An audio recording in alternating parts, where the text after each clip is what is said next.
کہا مجرم وہ ہے، لیکن پھر غیر عرب مسلمانوں میں اس وقت روئے ارضی پر سب سے بڑی مجرم قوم 10 کروڑ مغربی پاکستانی ہے۔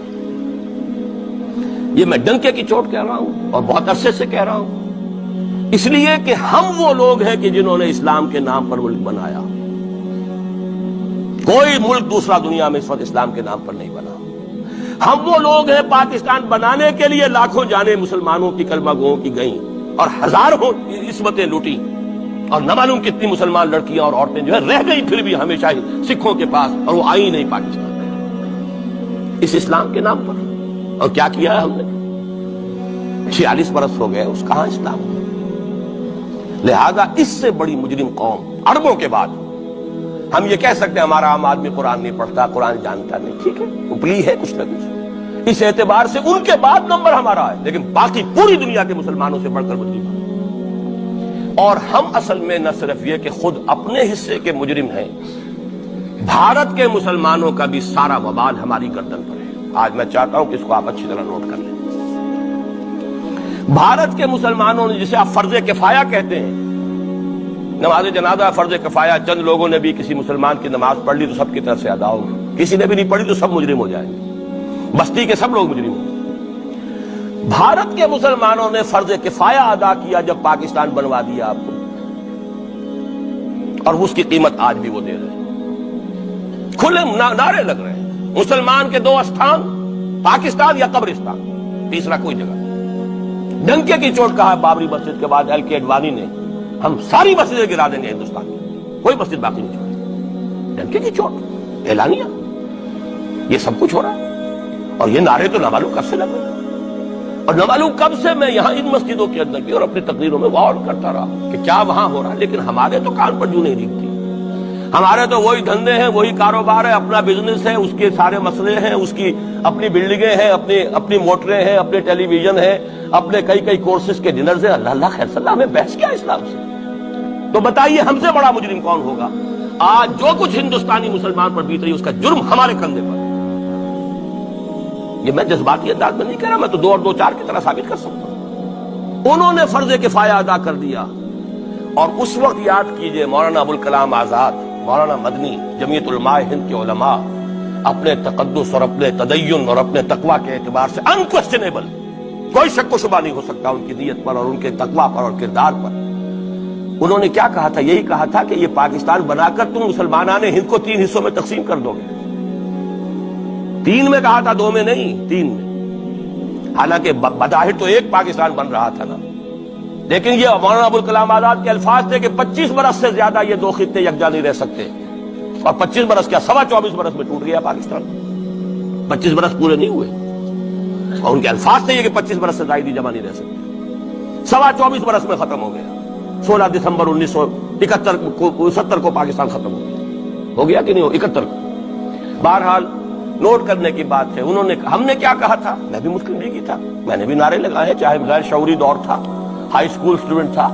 پاکستان کا مطلب کیا، لا الہ الا اللہ، فلک شگاف نعرے لگائے ہیں، اور نوائے وقت کا پرچہ انتظار کرتے تھے اسٹیشن پر کھڑے ہو کر، حصار ریلوے اسٹیشن کے اوپر، کہ اب گاڑی آئی اور اب نوائے وقت لیا اور پھیل گئے پورے شہر میں اس کو پہنچانے کے لیے۔ ہم کیا کہا کرتے تھے؟ ارے نہیں، 2 طرف سے پاکستان جو ہے مضبوط پاکستان ہوگا، ہندوستان میں کسی ہندو کو جرت ہوگی مسلمان کے لیے کوئی میلی نگاہ سے دیکھنا بھی؟ وہ سارے خواب کہاں گئے؟ وہ تو حرم ہوئے۔ وہ 2 طرف کا جفا تھا وہ تو ختم ہوا، اس لیے کہ وہ زنبور تو اب رہا ہی نہیں، وہ تو کھل گئی، نوٹ ہی ختم ہوئی وہ مشرقی پاکستان۔ اور حال یہ ہے کہ آپ کی وزیر اعظم بنگلہ دیش نے یہ بھی پسند نہیں کیا کہ بابری مسجد پر جو بیان تھا وہ نواز شریف صاحب کے ساتھ مشترک بیان دے دیں۔ یہ اشتراک بھی دنیا کے سامنے نہ آ جائے کہ مشرقی پاکستان سابقہ اور اس وقت بنگلہ دیش کی وزیر اعظم، اور مغربی پاکستان جو اب وٹ ریمینز آف پاکستان کے تحت صرف پاکستان ہے، اس کے وزراء اعظم نے مشترکہ بیان دے دیا۔ یہ بھی نہیں آنا چاہیے۔ یہ حال ہے ہمارا۔ حالانکہ بات اپنی جگہ پر کوئی ایسی نہیں تھی، کوئی سیاسی نہیں، ایک مذہبی معاملے کے اوپر اظہار رائے کرنا تھا۔ انہوں نے کہا نہیں، آپ کے ساتھ مشترک بیان نہیں دوں گی، نہیں دیا۔ تو وہ جو تھا 2 طرف سے جفا، وہ تو سن 71 میں کھل گیا۔ جو ہمارا حال ہے وہ تو ہونا ہی تھا۔ یہ ملک بنا اسلام کے نام پر، اس کا استحکام ہو سکتا تھا تو صرف اسلام کی بنیاد پر ہو سکتا تھا۔ اسلام سے غداری کی لہذا یہاں تو اب قومیتیں ہیں، یہاں تو اب ایتھنک اور ریجنل اور نہ معلوم کس کس قسم کی اور لنگوسٹک جو ہے نیشنلٹیز ہیں، نیشنلزمز ہیں، وہ جو ایک امت ایک وقت میں بن گئی تھی، ایک قوم مسلم قوم ہندو کے مقابلے کے لیے تو ختم ہوئی۔ اور حال کیا ہو گیا ہے، اس سے پہلے بھی کبھی کبھی ہندو مسلم فسادات ہوتے تھے، کیا سندھ سے مسلمان نہیں پہنچ جاتا تھا وہاں ریلیف کے لیے؟ کیا پنجاب سے اور سرحد سے مسلمان نہیں جاتے تھے؟ بہار نہیں گئے تھے؟ کیا کانپور کی مسجد شہید ہوئی تھی 1915 میں تو پوری ہندوستان سے مسلمان نہیں پہنچے؟ آپ کیا کر رہے ہیں؟ مندر گرا دیے، یہاں بڑی بہادری کا کام کیا، مندر گرا دیے، شرم سے ڈوب مرنے کا مقام ہے۔ یہاں بھی گویا کہ ہم اپنے عمل سے اسلام کی مخالفت کر رہے ہیں، اسلام تو اجازت نہیں دیتا، آپ کسی اور کے جرم کی سزا کسی اور شخص کو نہیں دے سکتے۔ ہمارے پاس تو یہ سیکریٹ ٹرسٹ ہیں، یہ لوگ ذمہ وہ اپنے آپ کو منواتے نہیں، لیکن ہمارے تصور سے، اسلام کے تصور سے ذمہ ہے، ان کی جان مال عزت آبرو ان کی عبادت گاہوں کی حفاظت کا ذمہ ہے ہمارا۔ ایک بڑی بہادری کی ہے، ذرا سوچئے تو صحیح کیا دنیا نے سوچا ہوگا، اور نتیجہ کیا نکلا؟ اگر کسی درجے میں بھی بابری مسجد کی شہادت پر کوئی دنیا میں کوئی رائے عامہ ہو سکتی تھی کوئی ہندوستان کے خلاف، ختم ہو گئی۔ جو انہوں نے کیا 10 گنا تم نے کر لیا۔ تم نے ایک مسجد گرائی ہے، تم نے اتنے 100 کہتے ہیں، پتہ نہیں مجھے تو معلوم نہیں 100 گرائے کتنے گرائے ہیں، بہرحال جتنے مندر تھے تم نے گرا دیے۔ فرق کیا ہے؟ ایک کردار ہے تمہارا، ایک ہی تمہارا اخلاق ہے، ایک ہی تمہارا معیار ہے، کوئی فرق ہی نہیں۔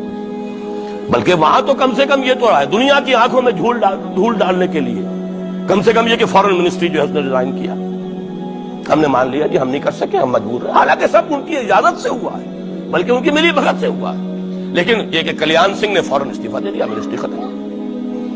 پھر وہ بھارت کی مرکزی حکومت نے اور بھی پارٹیز کو بھی بین کر دیا، اور اس کے بعد یہ ہے کہ انہوں نے حکومتیں بھی 3 اور صوبوں کی توڑ دی۔ وہ تو سرخرو ہو گئے پوری دنیا کی جو رائے عامہ ہے، ہم اس کے سوا کیا کر سکتے ہیں؟ ہمارا ایک دستور ہے، دستور میں جو بھی صوبائی حکومت ہوتی ہے اس کی اجازت کے بغیر ہم فوج بھیج نہیں سکتے۔ وہاں پہ صوبائی حکومت تھی، اس نے ہمیں یقین دہانی کرائی تھی، سپریم کورٹ کو بھی یقین دہانی کرا دی تھی کہ مسجد کو کچھ نہیں ہوگا، تو ہم تو اس کے اوپر ڈیپینڈ کر رہے تھے۔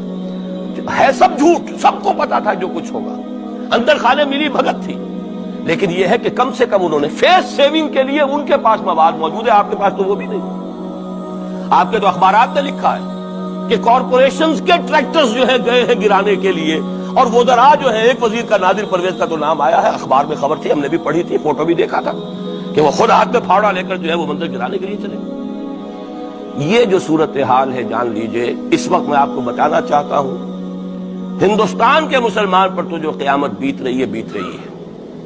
میں نے اپنا ایک تاثر کچھ عرصے پہلے یہاں پر بیان کیا تھا، رہا ہے میرا تاثر، اور وہ ہے اصل میں وہ لاسٹ سپر جو ہے انجیل میں جس کا تذکرہ ہے حضرت مسیح علیہ السلام نے جو آخری کھانا رفع سماوی سے قبل کھایا ہے اس باغ میں جہاں روپوش تھے اپنے حواریین کے ساتھ۔ تو اس میں یہ الفاظ آئے ہیں، میں نہیں جانتا صحیح ہیں غلط ہیں، وہ ایک علیحدہ بات ہے، کہ آپ نے وہ روٹی توڑی اور کہا کھاؤ، eat and this is my flesh, یہ میرا گوشت ہے، کھاؤ۔ اور اس کو کہتے ہیں وائن، کوئی مشروب ہوگا جو بھی ہوگا، ڈالا کہ پیو، drink and this is my blood. میرا احساس ہمیشہ یہ رہا ہے، اس کے بعد کچھ مان پڑ گیا، جب یہاں مسلمان نے یہاں مارا ہے اور کچلا ہے اور زندہ آگ میں جلایا ہے، پھر بات ختم ہو گئی، میرے دل کے اوپر سے وہ احساس ختم ہو گیا۔ وہاں ہندو کے ہاتھوں جب مسلمان کے ساتھ یہ کچھ ہوتا تھا تو پھر جب میں کھانا کھاتا تھا محسوس کرتا تھا کہ میں ہندوستانی مسلمان کا گوشت کھا رہا ہوں اور ہندوستانی مسلمان کا خون پی رہا ہوں۔ یہ ہمیں عیش جو یہاں حاصل ہے، جو آرام حاصل ہے، جو ہمیں یہاں پر سہولتیں حاصل ہیں، جو معاشی اس کی کاسٹ پر ہے۔ اس نے آپ کو یہ ملک لے کر دیا اور آج تک اس کی قیمت ادا کر رہا ہے، اور ہم جو ہے عیش کر رہے ہیں، گل چھرے اڑا رہے ہیں۔ یہاں